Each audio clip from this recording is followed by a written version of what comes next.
Olá, você! Essa é mais uma edição do Tulices, o meu podcast semanal. E hoje eu vou falar de um assunto, de um tema, né, na verdade, que eu já queria falar em outras circunstâncias, mas eu nunca tive oportunidade.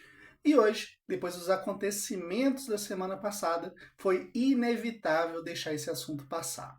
Eu sei que falar de política às vezes é um tema espinhoso, então, para quem continuar aqui até o final, meu muito obrigado. Quem não ficar, tá tudo bem. Às vezes não é para você mesmo. Essa vai ser a minha primeira crônica jornalística política. Então, bora lá, vem comigo. Espero que vocês gostem ou não. Armas salvam vidas. Só que não. Nem lamentar, nem comemorar. Só vale observar enquanto as discussões ficam cada vez mais acirradas. Um influente político norte-americano de direita foi assassinado covardemente na última quarta-feira, e a internet só fala desse assunto. Afinal, o que isso muda na vida de quem vive no Brasil? O acontecimento ofuscou até mesmo o curioso cenário atual de presidente ex-presidiário versus ex-presidente presidiário. A maioria dos brasileiros nunca tinha ouvido falar de Charlie Kirk. E tudo bem, ninguém é obrigado a consumir lixo estrangeiro, fora os filmes da Marvel. Mas eu vou te explicar. Ele era uma versão yankee do Nicolas Ferreira, com mais capacidade de falar merda e até coragem de desafiar o seu presidente. Dizem por aí que a relação do Charlie Kirk com o Donald Trump não era muito boa, porque o Kirk ficava insistindo em investigar a questão do caso Epstein, que conecta o presidente, né, dos Estados Unidos com um pedófilo criminoso que se matou na cadeia. Bora lá. O seu legado agora é enaltecido por quem nunca tinha ouvido falar dele e seu arsenal de ideias radioativas.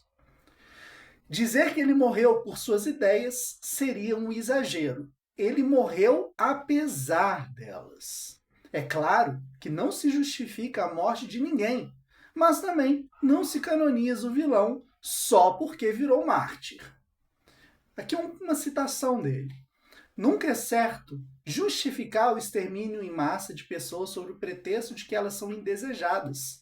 Foi assim que chegamos em Auschwitz, o maior horror do século XX.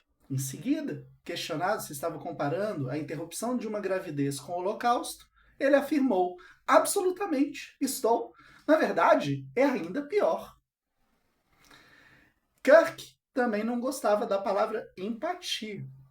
Nas palavras dele, um termo inventado da nova era que causou muitos danos.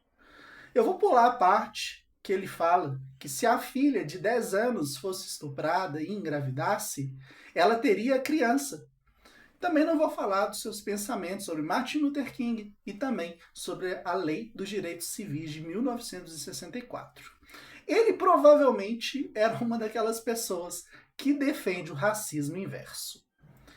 O Charlie Kirk também tinha um lado profeta, como na sua defesa das armas de fogo. Acho que vale a pena ter o custo, infelizmente, de algumas mortes por armas de fogo a cada ano, para que possamos manter a segunda emenda e proteger nossos outros direitos dados por Deus. É um acordo prudente, é racional. Me chamaram a atenção por eu supostamente celebrar a morte do sujeito. E aqui eu acho que existe uma grande diferença entre comemorar e não se importar. Podemos lamentar o acontecimento, que sim, foi covarde, como eu disse, e ser totalmente indiferente com a vítima. Complexo e insensível? Calma, já falei.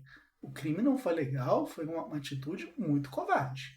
Em hipóteses alguma, podemos concordar ou apoiar a violência, seja ela contra quem for.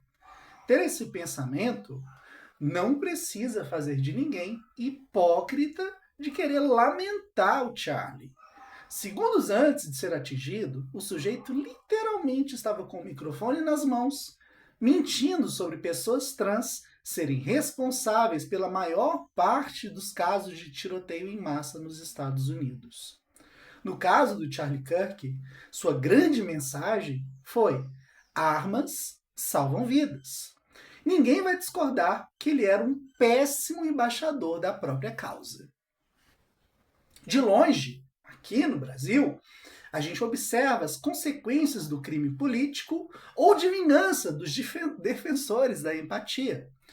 O responsável por beneficiar o PCC a partir de fake news, por exemplo, iniciou uma verdadeira caça às bruxas, querendo que donos de empresa demitam funcionários de esquerda.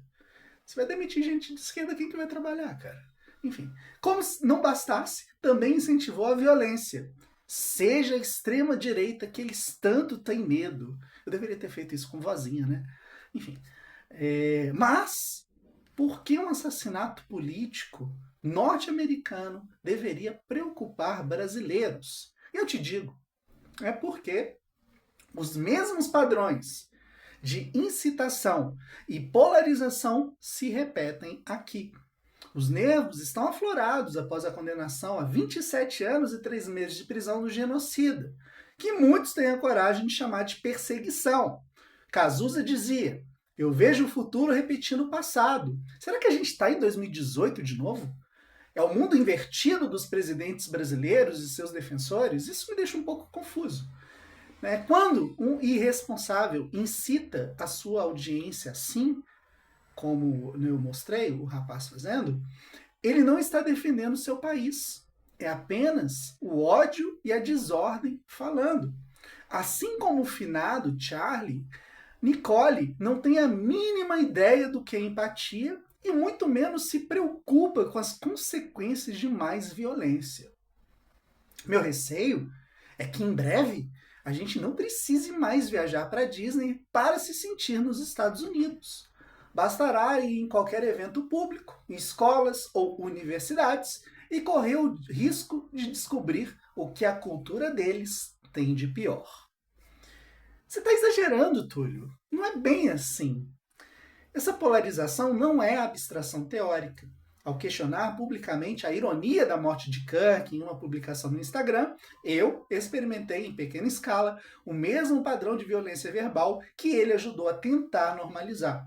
Tudo que eu fiz foi perguntar: qual foi a grande mensagem dele? Armas salvam vidas?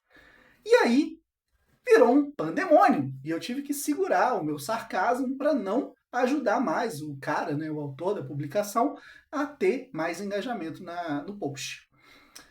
Foi uma pergunta pertinente, especialmente porque armas salvam vidas é a mensagem do cara.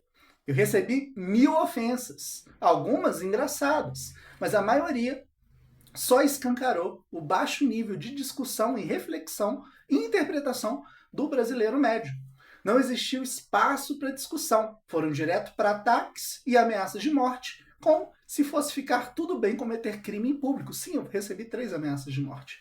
Dizem que não devemos discutir política, religião e futebol. Isso é uma forma de não expor a incapacidade natural de ouvir e respeitar quem pensa diferente. Não existe evolução se a gente vive na zona de conforto. Não discutir política é exatamente o que fez existir um ex-presidente presidiário e seus filhotes, como Nicolas e outras aberrações que a gente vê por aí. E a seletividade moral salta aos olhos. Quando Léo Lins foi condenado à prisão por piadas escrotas, muitos dos que agora se doem pelo Charlie Kirk, defenderam a liberdade de expressão irrestrita. Eles defenderam com unhas e dentes o direito de você falar o que você quiser. Na época, eu defendi o direito de fazer piada, não a liberdade de expressão, porque isso não existe, Mas a minha defesa de fazer piada me chamaram de nazista, faz parte. Hoje, justiceiros atacam quem ironiza que Kirk não desviou de balas como desviava de perguntas. E sim, também é curioso ver a esquerda repetindo o que antes chamava de absurdo. Queria acreditar que as pessoas aprenderam que o humor não existe apenas para ser válvula de escape, mas também é uma poderosa ferramenta para causar desconforto e reflexão. Mas é só mais um episódio da guerra entre direita e esquerda. No fim, nenhum dos dois lados consegue desviar das próprias contradições, enquanto a maioria das pessoas apenas tenta desviar das balas, algumas de chumbo, algumas de ignorância, todas disparadas em nome de uma causa maior. Enquanto eu estava escrevendo, eu descobri a existência de um termo chamado whataboutismo, que é basicamente quando você fala um monte de coisa e alguém te responde, ao invés de contra-argumentar aquilo de uma maneira lógica, simplesmente taca um outro ponto de discussão. É tipo assim, eu estou falando, o Bolsonaro isso. Aí a pessoa, ao invés de retrucar o que eu falei, ela vai simplesmente falar, e o Lula? Tipo assim, então existe um nome para esse termo, né? E aqui foi muito difícil, enquanto eu estava escrevendo, ignorar o que acontece lá na Palestina, em Gaza, porque esse seria um ponto que realmente merece a minha preocupação. Mas, enfim, falei miseravelmente nisso agora e tá tudo bem. Para quem ficou, deixa aí seus comentários, quero saber o que você achou. E a gente volta semana que vem com mais uma edição do Tulices. E talvez falando de alguma coisa mais leve, como uma entrevista de emprego que deu muito errado, ou talvez, vamos lá, por que não falar de 27 anos e 3 vezes? Não sei, me deixa escolher. Beijo e até a próxima.